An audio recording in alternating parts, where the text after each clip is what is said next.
We receive a lot of questions from both buyers and sellers, and one of them that has come up quite a few times is, if I sign a listing agreement with a brokerage but pass away, is the contract binding on my heirs to continue offering my property for sale? And in the case where the same thing happens with a buyer, is the buyer's agreement null and void? Hi, I'm Frank Polsinello with the Polsinello Team at RE/MAX.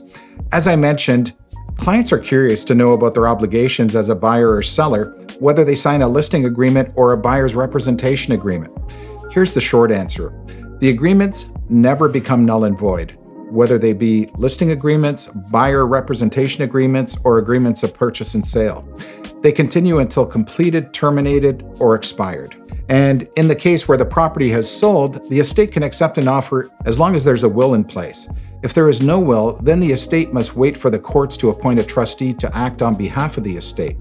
It's also important to note that the transaction cannot be closed until the estate trustee has been appointed. So that may affect the closing date, and it may be delayed or postponed until the probate is complete. And if there's an agreement being negotiated on an estate, make sure that it includes a probate clause that will accommodate any extension to the closing date that you may require. If you worry about being obligated to a long-term agreement with a brokerage, you can have them write right into the listing agreement itself a simple line that says, the seller reserves the right to cancel this agreement without penalty with 24 hours notice. Have the agent initial it. And make sure that you get a cancellation, not a suspension, and they send you a copy for your records. This is something we offer actually as standard practice to all of our clients, whether you're a buyer or a seller in good health or not.